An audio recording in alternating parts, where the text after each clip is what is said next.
Rahasia kedua, ketika kita salat malam, itu semua bacaan kita, doa kita, amalan yang kita laksanakan di salat malam itu, di dalam salat maupun di luar salat, ini sangat berkesan untuk hati kita dan untuk jiwa kita.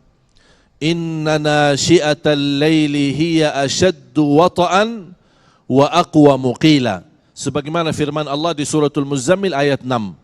Sesungguhnya ibadah di malam hari, salat di malam hari, bacaan Quran di malam hari, apapun ibadahnya, itu termasuk sangat berkesan untuk hati kita dan untuk jiwa kita. Bahkan salah satu yang selama ini kami memimpin hafalan Al-Quran, salah satu cara mudah menghafal Al-Quran adalah tengah malam. Karena Allah sudah menjamin berkesan. Artinya akan tersimpan. Bahkan penghalaman saya, ayat yang dihafal di tengah malam tidak akan dilupakan selama-lamanya. Beda sama menghafal ayat di waktu-waktu lain. Waktu yang tepat, tengah malam, sebelum subuh, dan pas sesudah salat subuh. Dan juga Allah subhanahu wa ta'ala memuji orang-orang yang suka salat malam. Allah bangga terhadap hamba-hamba yang bangun di tengah malam.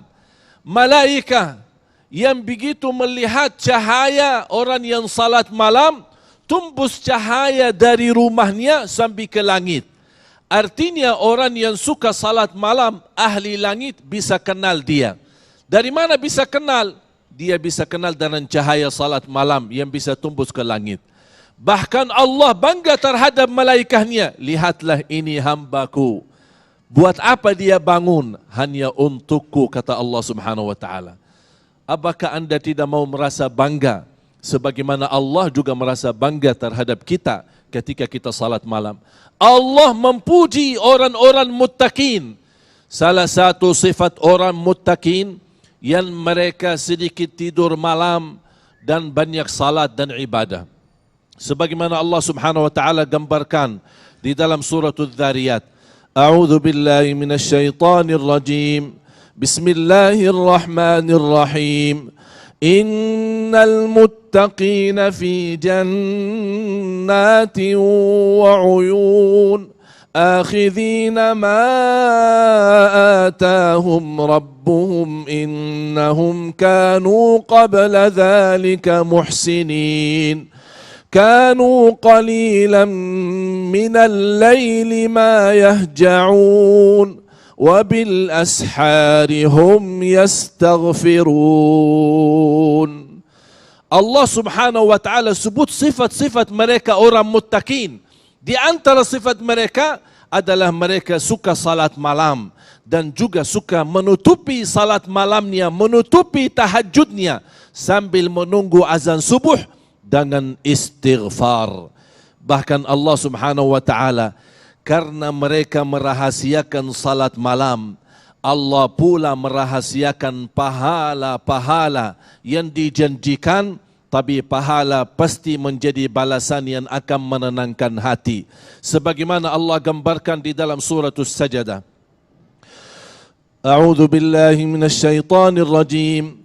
تتجافى جنوبهم عن المضاجع يدعون ربهم خوفا وطمعا ومما رزقناهم ينفقون فلا تعلم نفس ما أخفي لهم من قرة أعين جزاء بما كانوا يعملون. Mengapa ya Allah merahasiakan pahala-pahala yang akan menenangkan hati mereka? Karena mereka merahasiakan ibadahnya di malam hari.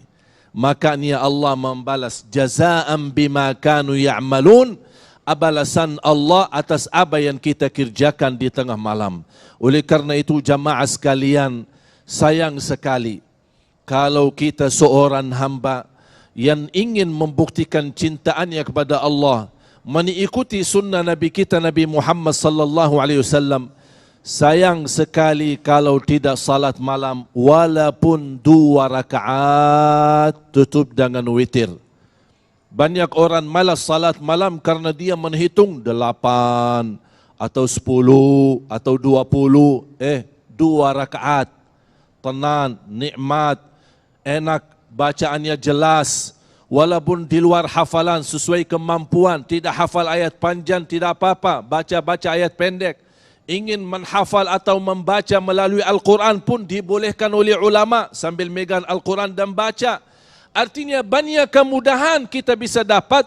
Sayang sekali atas segala kemudahan ini kita tidak memanfaatkan untuk menjadi hamba yang ikhlas, yang diangkat oleh Allah menjadi golongan muttaqin di hari kiamat.